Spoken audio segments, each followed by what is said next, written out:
اللهم صل على محمد وعلى آل محمد۔ میرے اس چینل کو دیکھنے والے تمام بہن بھائیوں کو السلام علیکم ورحمۃ اللہ وبرکاتہ۔ الحمدللہ، کل ہم نے لیسن نمبر 14 یہاں پہ ہم نے مکمل کیا تھا۔ آج ہم پڑھیں گے لیسن نمبر 15، تختی نمبر 15۔ ٹھیک ہے، سبق شروع کرنے سے پہلے آپ بہن بھائیوں سے التماس ہے کہ الحمدللہ اس چینل پر روزانہ کی بنیاد پر ایک ویڈیو اپلوڈ کی جاتی ہے 5 سے 6 منٹ کی۔ اگر یہ ویڈیو آپ کو پسند آئے تو مہربانی کر کے اس چینل کو سبسکرائب کریں، لائک کریں۔ اللہ پاک اس کا آپ کو انشاءاللہ اجر دیں گے۔ چلتے ہیں اپنے سبق کی طرف۔ اعوذ باللہ من الشیطان الرجیم، بسم اللہ الرحمن الرحیم۔ سبق شروع کرنے سے پہلے یہ سمجھ لیں کہ کل لیسن نمبر 14 جو ہم نے پڑھا تھا اس میں جتنے بھی ورڈ آئے تھے اس میں صرف ایک ہی شد تھی۔ ٹھیک ہے، ایک ہی شد تھی، ہم اس کو اپنے سے پیچھے والے لفظ کے ساتھ ملا کے اس کو ادا کر رہے تھے، لیکن یہاں پہ دیکھیں زا کے اوپر بھی شد ہے اور کاف کے اوپر بھی شد ہے۔ ٹھیک ہے، اب یہ زا جو ہے یہ چاہتا ہے کہ مجھے پیچھے والے لفظ کے ساتھ ملا کے پڑھیں گے تب جا کے زا کا شد کا مخرج ادا ہوگا۔ اسی طرح کاف، تو ہم جتنے بھی ورڈ آئیں گے دیکھیں زال کے اوپر شد ہے، کاف کے اوپر شد ہے، ایسے ہی دال کے اوپر شد ہے، جتنے بھی یہ ورڈ آئیں گے اس میں دو دو شدیں ملی ہوئی ہیں۔ ٹھیک ہے، تو یہ انشاءاللہ ہم ملا کے پڑھیں گے۔ ان کو کیسے پڑھتے ہیں؟ یا زا زب یز، زا کاف زب زک، کاف کھڑا زبر کا، اور یا یہ خالی ہے۔ ٹھیک ہے، یہ یا خالی ہے، اس کے اوپر کچھ بھی نہیں ہے۔ یہ کاف کے اوپر شد ہے، ظاہری بات ہے جس ورڈ کے اوپر شد ہوگی تو اس کے اوپر زبر زیر پیش کچھ تو ہوگا۔ ٹھیک ہے، تو وہ یہ جو کھڑا زبر ہے یہ کاف کے اوپر ہے اور یہ یا خالی ہے۔ کیسے؟ دوبارہ، یا زا زبر یز، زا کاف زبر زک، کاف کھڑا زبر کا، یزک کا، وقفن یزک کا۔ دوبارہ سنیں، یا زا زبر یز، زا کاف زبر زک، کاف کھڑا زبر کا، یزک کا، وقفن یزک کا۔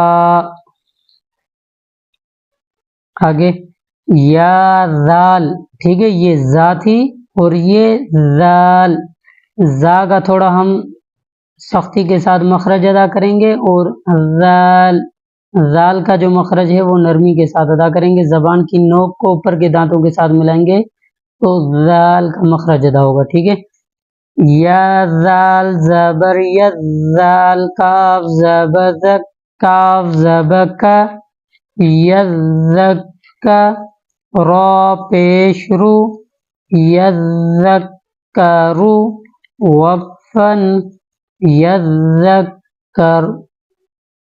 دوبارہ سنیں، یا زال زبر یز، زال کاف زبر زک، کاف زبر کا، یذکر، را پیش رو، یذکرو، وقفن یذکر۔ ٹھیک ہے، میم دال پیش مد، دال سا زبردست، سا زیسی، مدسی، را پیش رو، مدثرو، وقفن مدثر۔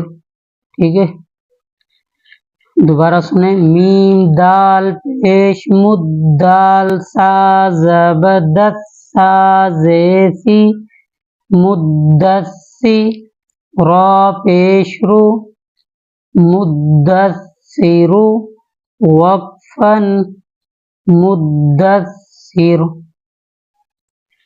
میم زا پیش مزامیم زبزم میم زیر می مزمی لام پیش لو مزملو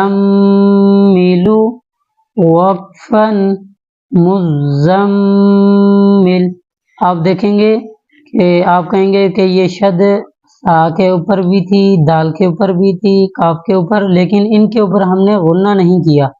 تھوڑی سی ہم ناک میں سے آواز پیدا کریں گے. مزملو، ٹھیک ہے. یہ میم اور نون ان کے اوپر اگر یہ کہیں بھی قرآن پاک میں شد آ جائے تو وہاں پر غنہ ہر صورت میں ہوگا، ٹھیک ہے. میم زا پیش مزامیم زبزم میم زیر می مزمی لام پیش لو مزملو وقفن مزمل. عین لام زیر علام یا زیلی یا زی. اب یہاں پہ دیکھیں یہ لام کے اوپر شد ہے، ٹھیک ہے. یہ لام چاہتا ہے کہ مجھے پیچھے والے لفظ کے ساتھ ملا کر پڑھیں. یا کے اوپر شد ہے تو یا بھی چاہتا ہے کہ مجھے پیچھے والے لفظ کے ساتھ ملا کے پڑھیں. اور یا دوسری یا کے اوپر جزم ہے. تو جزم اور شد کا میں نے آپ جزم کا جو لیسن ہے، لیسن نمبر 11 11واں سبق، اس میں نے بالکل مکمل آپ کو بتایا تھا. وہاں پہ آپ وہ لیسن سنیں گے تو انشاءاللہ بہت فائدہ ہوگا. جزم کا بھی یہی مخرج چاہتا ہے، جزم بھی یہی چاہتا ہے کہ مجھے پیچھے والے ماں بعد والے لفظ کے ساتھ ملائیں گے تو تب جا کے جزم کا مخرج ادا ہوگا، ٹھیک ہے. عین لام زے علام یا زیلی یا زی علی نون زبن علیین وقفن علیین، ٹھیک ہے. دوبارہ سنیں. عین لام زے علام یا زیلی یا زی علی نون زبن علیین وقفن علیین، ٹھیک ہے. ایک مرتبہ دوبارہ ریپیٹ کر لیں. یزکا وقفن یزکا یذکرو وقفن یذکر مدثر وقفن مدثر مزمل وقفن مزمل علیین وقفن علیین. یہ آج کی ویڈیو لمبی ہو گئی ہے، 8.5 منٹ کی ہو گئی ہے، ٹھیک ہے. تو یہاں پہ آج کا ہم اپنا لیسن مکمل کرتے ہیں. کل انشاءاللہ پھر اپنا سبق آگے پڑھیں گے، ٹھیک ہے. السلام علیکم ورحمۃ اللہ وبرکاتہ.